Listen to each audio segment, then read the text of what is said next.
Assalamualaikum warahmatullahi wabarakatuh. Alhamdulillah pemirsa, apa kabar semuanya? Semoga semuanya dalam keadaan sehat dan dalam keadaan lindungan Allah Subhanahu wa taala. Amin. Kita berjumpa lagi dalam acara Berita Islami Masa Kini. Saya Tommy Kurniawan. Dan saya Zaskia Meka seperti biasa akan memberikan Anda informasi-informasi yang update dan terkini soal Islam. Betul dan sekali. Seperti yang pertama ini adalah pembahasan yang selalu menjadi rahasia. Betul. Sebenarnya apa sih arti dari Alif Lam Mim? Iya, ini Pembuka pasti penasaran surat. ya, karena memang ini sudah dibahas bertahun-tahun, ribuan tahun, ratusan tahun yang lalu, tapi sampai sekarang masih menyimpan misteri. Nah, seperti apa misterinya? Ini dia beritanya. What is the meaning of Alif Lam Mim? Rahasia huruf Alif Lam Mim. Allah mengetahui apa yang tidak kita ketahui. Pastinya Allah memiliki maksud tertentu dengan setiap huruf yang ada di dalam Al-Quran. Oleh karena itu, rahasia ini memotivasi kita untuk terus belajar mendalami Islam agar menjadi seorang muslim yang berilmu. Huruf Alif Lam Mim yang ada di awal beberapa surah sering disebut dengan huruf muqata'ah. Huruf muqata'ah adalah huruf-huruf hijaiyah di awal surat. Muqata'ah secara bahasa artinya terputus-putus. Disebut huruf muqata'ah karena huruf ini dibaca secara terputus-putus, sehuruf demi sehuruf, dan tidak bersambung. Contohnya tulisan Alif Lam Mim dan bukan alam atau alim atau ilam. Dalam qiraah Imam Hafs dari Asim, huruf muqata'ah dibaca sebagaimana nama aslinya dalam abjad hijaiyah dengan tetap mengikuti kaidah tajwid dalam cara membacanya. Seperti yang kita tahu, bahwa huruf-huruf ini apabila tidak dirangkai dalam satu kalimat tidak akan memiliki makna. Seperti huruf Shad, Nun, dan Qaf tidak akan memiliki makna jika tidak dirangkai dengan huruf lainnya hingga membentuk satu kalimat. Begitu halnya dengan huruf Alif Lam Mim juga tidak mempunyai makna. Hal ini sesuai dengan ketentuan dalam berbahasa Arab. Lalu, bagaimana mungkin Al-Quran yang merupakan kitab berisi kebenaran terdapat ayat yang tidak mempunyai makna? Memang benar bahwa huruf ini tidak mempunyai makna secara teksnya, tetapi dari sisi substansi dan tujuannya tentu saja huruf ini memiliki makna. Ketika Allah berfirman, Nun, Shad, Qaf, dan huruf muqata'ah lain, seolah-olah Allah mengatakan bahwa huruf-huruf yang digunakan dalam Al-Quran merupakan huruf yang digunakan orang Arab itu sendiri. Meskipun demikian, mereka tidak akan mampu membuat tiruannya seperti yang ada di dalam Al-Quran. Tahukah Anda bahwa setidaknya di awal-awal surat dalam Al-Quran ada 29 surat yang diawali dengan huruf muqata'ah seperti Yasin, Alif, Lam, Mim, Shad, Taha, dan lainnya. Sedang huruf Alif Lam Mim terdapat dalam beberapa surah, yakni surah Ali Imran, Al-A'raf, Yunus, Hud, Yusuf, Ibrahim, Rum, dan Al-Ankabut.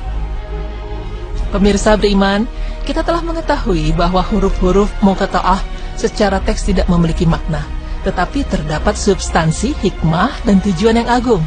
Selain itu, bahasa yang digunakan dalam Al-Quran ialah huruf-huruf yang digunakan orang Arab dalam menyusun bahasa mereka, sehingga kita akan lebih paham dengan isi dan maksudnya, meskipun harus menggunakan pemahaman yang lebih. Lalu apa hikmahnya adanya huruf tersebut dalam Al-Quran? Ketika membahas awal surat Al-Baqarah yang terdapat pula huruf muqata'ah seperti Alif, Lam, Mim, Ibnu Katsir menjelaskan yang intinya sebagai berikut. Para ulama pakar tafsir berselisih pendapat mengenai hakikat huruf muqata'ah yang terdapat di awal-awal surat. Ada juga ulama yang menyatakan bahwa huruf muqata'ah tersebut memiliki tafsiran, namun mereka berselisih pendapat mengenai tafsirannya. Seperti ada pendapat yang menyatakan bahwa huruf muqata'ah tersebut adalah di antara nama Al-Quran. Juga ada yang menyatakan bahwa huruf muqata'ah adalah di antara nama Allah. Namun pendapat pertama bahwa huruf muqata'ah itu diserahkan maknanya pada Allah lebih tepat. Sedangkan pendapat kedua tidaklah didukung dengan dalil. Seperti misalnya ada yang menafsirkan surat Yasin dengan wahai manusia, karena ya adalah huruf nida atau panggilan yang berarti wahai, sedangkan sin adalah dari kata insan yang berarti manusia. pendapat ini tidak didukung oleh dalil yang kuat sebagaimana dikemukakan oleh Syekh Muhammad bin Shalih Al-Utsaimin dalam tafsir surat Yasin. Pemirsa beriman, ada beberapa pendapat mengenai hikmah huruf muqata'ah di awal-awal surat. Pertama, untuk menunjukkan awal-awal surat. Namun menurut Ibnu Katsir, pendapat ini adalah pendapat yang lemah karena tidak semua surat diawali dengan huruf muqata'ah. Kedua, awal-awal surat ini diawali dengan muqata'ah supaya sampai di tengah orang musyrik yang menentang, sehingga ketika mereka mendengar, mereka mau membaca. Pendapat ini adalah pendapat yang lemah karena jika maksudnya seperti itu, tentu di setiap awal surat ada huruf muqata'ah. Begitu pula pendapat ini lemah karena surat Al-Baqarah dan Ali Imran diawali dengan huruf muqata'ah, namun pembicaraannya bukan ditujukan pada orang musyrik. Yang ketiga, huruf muqata'ah yang terletak di awal surat ini untuk menunjukkan mukjizat Al-Quran. Artinya manusia atau makhluk tidak bisa mendatangkan yang semisal Al-Quran. Padahal huruf muqata'ah itu ada dalam bahasa Arab, tapi tak ada yang bisa menirunya sebelum Al-Quran. Oleh karena itu, setelah penyebutan huruf muqata'ah, yang dibicarakan adalah tentang Al-Quran. Inilah yang terdapat dalam 29 surat. Nah, pendapat ketiga di atas dikemukakan oleh Fakhruddin Ar-Razi dalam kitab tafsirnya, didukung pula oleh Az-Zamakhsyari dalam kitab Kasyafnya, didukung pula oleh Az-Zamakhsyari dalam kitab Kasyafnya, dan juga menjadi pendapat Syekhul Islam Ibnu Taimiyah dan Abu Hajjaj Al-Mizzi. Demikian penjelasan yang disarikan dari Ibnu Katsir dalam tafsir Al-Quran Al-Azim. Hikmah terakhir itulah yang dikuatkan pula oleh Syekh Muhammad bin Shalih Al-Utsaimin dalam tafsir surat Yasin. Pemirsa beriman, Allah memiliki rahasia tersendiri mengenai tujuan dan maksud dari huruf Alif Lam Mim di dalam Al-Quran. Hanya Allah yang mengetahui misteri tersebut, namun yang perlu kita lakukan bukanlah mencari apa maksud dari huruf itu, karena sudah merupakan urusan Allah. Kita hanya perlu memperbanyak ibadah kepada Allah agar selamat dari siksaan di dunia maupun di akhirat dan memetik hikmahnya. Sebagai seorang muslim, kita harus beriman kepada kitab Al-Quran. Bagi orang Indonesia dan bangsa lainnya, mungkin kesulitan dalam memahami bahasa Arab, terlebih bahasa atau tafsir dalam Al-Quran. Hal ini seharusnya bisa menjadi motivasi agar kita lebih mendalami maksud dan isi Al-Quran agar dapat mengamalkannya dengan baik dan benar.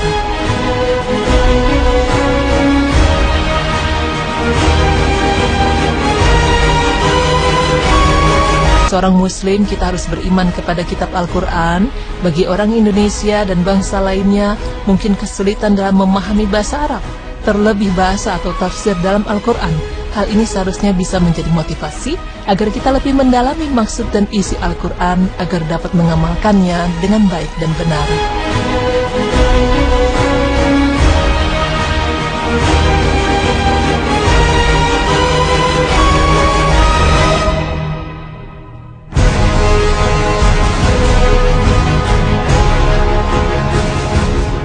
Ya, Masya Allah, itulah rahasia Al-Quran ya. Betul sekali. Jadi memang ulama-ulama tafsir terdahulu juga mencoba untuk menafsirkan Alif Lam Mim, Yasin, Alif Lam Shad dan lain sebagainya. Dan sampai sekarang memang pendapat-pendapat itu masih belum ada dasar yang kuat. Ada yang paling sering aku dengar di Indonesia adalah nama Allah. Tapi kan tadi dijelaskan juga bahwa dalil-dalil ini juga tidak kuat. Pada akhirnya ulama-ulama tafsir tersebut menyerahkan kepada Allah artinya. Jadi memang masih menjadi sebuah rahasia yang tersembunyi. Betul sekali, setuju. Dan baik, untuk pembahasan kita yang selanjutnya setelah kita membahas Al-Quran tadi, ini menarik sekali. Bagaimana cara membentengi rumah dari setan? Masya Allah. Kalau membentengi dari maling kan gampang, kita tinggal bikin tembok ya. Dari setan atau dari jin? Nah, makanya nih nanti kita bahas yang kemana-mana, tetap di Berita Islami Masa Kini.